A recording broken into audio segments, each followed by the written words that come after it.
ಶರೀರಾಣಿ ವಿಭವೋ ನೈವ ಶಾಶ್ವತಃ ನಿತ್ಯಂ ಸನ್ನಿಹಿತೋ ಮೃತ್ಯೋ ಕರ್ತವ್ಯೋ ಧರ್ಮ ಸಂಗ್ರಹ ಅಂದ್ರೆ ಧರ್ಮಶಾಸ್ತ್ರ ಒಂದು ಪುಸ್ತಕ ಬರೆದಿದ್ದಾರೆ ನಮ್ಮ ಹಿರಿಯವರು ಋಷಿಗಳು.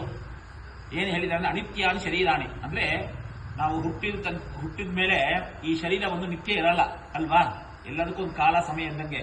ಅನಿತ್ಯಾನಿ ಶರೀರಾಣಿ ವಿಭವೋ ನೈವ ಶಾಶ್ವತಃ, ಈ ಶರೀರ ಶಾಶ್ವತವಾಗಿನೂ ಇರಲ್ಲ. ವಿಭವೋ ನೈವ ಶಾಶ್ವತಃ ನಿತ್ಯಂ ಸನ್ನಿಹಿತೋ ಮೃತ್ಯು ಅಂದ್ರೆ ನಾವು ಯಾವಾಗ ನಮ್ಮ ತಾಯಿ ಹೊಟ್ಟೆಯಿಂದ ಜನನ ಮಾಡ್ತೀವೋ ಅವತ್ತೇ ನಮ್ದು ಮರಣ ತೀರ್ಮಾನ ಆಗಿದೆ. ಅದೇ ಅದು ಯಾವತ್ತಂತ ದಿನ ಮಾತ್ರ ಗೊತ್ತಿರಲ್ಲ ನಮ್ಗೆ. ಏನೋ ಜನನ ತೀರ್ಮಾನ ಆಗಿದೆ, ಮರಣ ತೀರ್ಮಾನ ಆಗಿಲ್ಲ. ಮರಣ ಹೆಂಗಿದೆ ನಮ್ದು ಮರಣ ಅಂದ್ರೆ ನಮ್ಮ ಇದು ಬರುತ್ತಲ್ಲ ನಮ್ದು ಏನು ಶ್ಯಾಡೋ ನೆರಳು, ಅದು ನಮ್ಮನ್ನ ಹೆಂಗೆ ಅಂದ್ರೆ ಅದೇ ಹೇಳ್ತಾರೆ ಶಾಸ್ತ್ರ, ನಿತ್ಯಂ ಸನ್ನಿಹಿತೋ ಮೃತ್ಯು, ನಿನ್ನ ಮೃತ್ಯು ನಿನ್ನ ಜೊತೆಯೇ ನೆರಳು ತರ ಸುತ್ತಾ ಇರುತ್ತೆ. ಅದು ಯಾವತ್ತು ನಿನಗೆ ಮುಟ್ಟುತ್ತೋ ಅವತ್ತೇ ನಿನಗೆ ಮರಣ. ನಿತ್ಯಂ ಸನ್ನಿಹಿತೋ ಮೃತ್ಯು ಕರ್ತವ್ಯೋ ಧರ್ಮ ಸಂಗ್ರಹ, ಅದಕ್ಕೋಸ್ಕರ ನಿನ್ನ ಮೃತ್ಯು ನಿನ್ನ ದಿನಾ ಸುತ್ತಾ ಇರುತ್ತೆ. ಧರ್ಮವನ್ನು ಸಂಪಾದನೆ ಮಾಡ್ಕೋ, ಪುಣ್ಯವನ್ನು ಸಂಪಾದನೆ ಮಾಡ್ಕೋ ಅಂತ ಮೊದಲನೇ ಶ್ಲೋಕ ಹೇಳ್ತಾರೆ. ಆ ಧರ್ಮವನ್ನು ಹೆಂಗೆ ಸಂಪಾದನೆ ಮಾಡ್ಕೋಬೇಕು, ಪುಣ್ಯವನ್ನು ಸಂಪಾದನೆ ಮಾಡ್ಕೋಬೇಕಂದ್ರೆ ಧರ್ಮ ಅಂತ ಹೇಳಿದ್ರೆ ಅದು ದೊಡ್ಡ ವಿಷಯ, ಸಮುದ್ರ ತರ.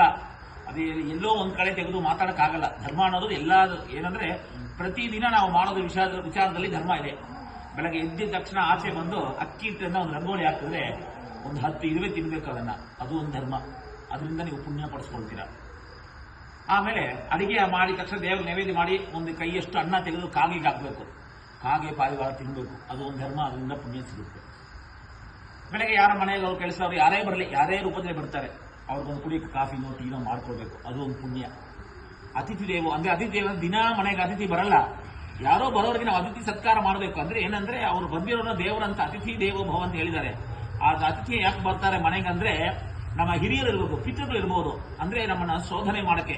ಅದೇ ಒಳ್ಳೆ ರೀತಿಯಲ್ಲಿ ಪೂಜೆ ಪುನಸ್ಕಾರ ಮಾಡ್ತಿದಾರ, ಸದ್ಭಕ್ತಿ ಇದೆಯಾ ಅಂತ ನೋಡಕ್ಕೆ ಪಿತೃಗಳು ಬರ್ಬೋದು, ನಮ್ಮ ಮನೆ ದೇವರು ಬರ್ಬೋದು, ಇಷ್ಟ ದೇವತರು ಬಂದು ದೈವ ಮಾನುಷ ರೂಪೇಣ ಯಾರ್ಯಾವ ರೂಪದಲ್ಲಿ ಬರ್ಬೋದು. ನಮ್ಮನ್ನ ಬಂದು ಅವರು ಬಂದು ಪರಿಶೀಲನೆ ಮಾಡ್ತಾರೆ, ಇವ್ರು ನಿಜವಾಗ್ಲೂ ಅತಿಥಿ ಸತ್ಕಾರ ಮಾಡ್ತಾರ ಅಂತ.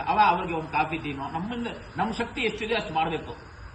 ಅವಾಗ ಅವ್ರಿಗೆ ಏನೋ ಕಾಫಿ ಟೀ ಕೊಡೋದು, ಯಾರೋ ಅಕ್ಕಪಕ್ಕ ಬಂದಿರೋರು ಪಾಪ ಹೆಂಗೆ ಅವ್ರಿಗೆ ಒಂದು ತಿಂಡಿ ಕೊಡಿಸೋದು, ಇದರಿಂದ ನಮಗೆ ಧರ್ಮ ಕಾರ್ಯ ಸಿಗುತ್ತೆ, ಪುಣ್ಯ ಸಿಗುತ್ತೆ. ಇದರೆಲ್ಲ ಸಿಗದೆ ಇರೋದು ನಮಗೆ ಇನ್ನೂ ಪುಣ್ಯ ಸ್ವಾಮಿ ಇದು ಸಾಕಾಗ ಇನ್ನೂ ನಾವು ಮಾಡಬೇಕು, ಪುಣ್ಯ ಮಾಡಬೇಕು ಅಂತಿದೀವಿ, ಧರ್ಮನ ಸಂಪಾದನೆ ಮಾಡಬೇಕು ಅಂತಿದೀವಿ ಅಂದ್ರೆ ದೇವಸ್ಥಾನ ಕಟ್ಕೋಬೇಕು. ದೇವಸ್ಥಾನ ಅನ್ನೋದು ಅದೇ ಹೇಳ್ತಿಲ್ಲ, ಜಾತಕದಲ್ಲಿ 10ನೇ ಮನೆಯಲ್ಲಿ ಪೂರ್ವ ಪುಣ್ಯಸ್ಥಾನ ಅಂತ ಹೇಳ್ತೀವಿ. 10ನೇ ಮನೆ ಪೂರ್ವ ಪುಣ್ಯಸ್ಥಾನ ಅಂದ್ರೆ ನಮ್ಮ ಹಿರಿಯರು ಮಾಡಿರೋ ಪುಣ್ಯ ಅದರಲ್ಲಿ ಕಾಣುತ್ತೆ ಅಂತೆ. ಯಾರ ಮನೆಯಲ್ಲಿ ಇದೆಯೋ ಅಂದ್ರೆ ಅದು ರಾಹು ಮನೆನೋ ಶನಿ ಮತೆನೋ ಗುರು ಮನೆನೋ ಯಾವ ಮನೆ 10ನೇ ಮನೆ ಬರುತ್ತೋ ಅದು ಬಂದು ಪೂರ್ವ ಪುಣ್ಯಸ್ಥಾನ ಅಂತ ಲೆಕ್ಕಕ್ಕೆ ಬರುತ್ತೆ.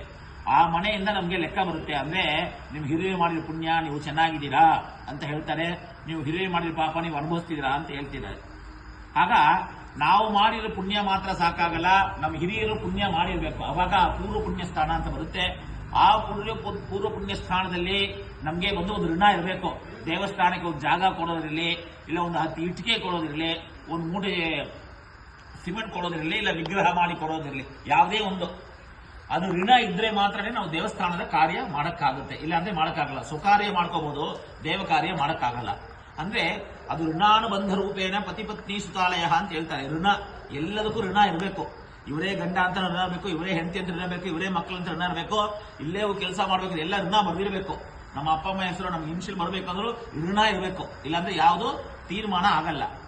ಹಾಗಿರುವಾಗ ಋಣಾನುಬಂಧೇನೆ ಅಂದ್ರೆ ಇದೆಲ್ಲ ಋಣ ಇದ್ದು ಅಂದ್ರೆ ನಿಮ್ಮ ಹಿರಿಯರು ಮಾಡಿರೋದು ಪುಣ್ಯ ಪೂಜೆ ಪುನಸ್ಕಾರದು, ನೀವು ಹಿಂದಿನ ಜನ್ಮ ಮಾಡಿರೋದು ಪೂರ್ವ ಪುಣ್ಯದ ಫಲ, ಇದೆಲ್ಲ ಸೇರಿ ಈ ಬಾಗಲೂರು ಕ್ಷೇತ್ರದಲ್ಲಿ ಬಂದು ಇಲ್ಲಿ ಒಂದು ದುರ್ಗಾ ಪರಮೇಶ್ವರಿ ನಿರ್ಮಾಣ ಆಗಿದಾರಂದ್ರೆ ಅದು ನಿಮ್ಮ ಮಾಡಿದ ಪೂರ್ವ ಪುಣ್ಯದ ಒಂದು ಭಾಗ್ಯ.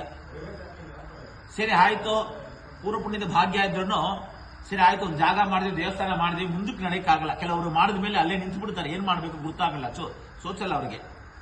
ಆದ್ರೂ ಅದನ್ನು ಬಿಡದೆ ಶಕ್ತಿ ಇದೆಯೋ ಇಲ್ವೋ ಅದನ್ನ ಶುರು ಮಾಡಿ. ಅದೇ ಅಂತಿಲ್ಲ, ಮಗು ಹುಟ್ಟಿದ ಮೇಲೆ ಮಗು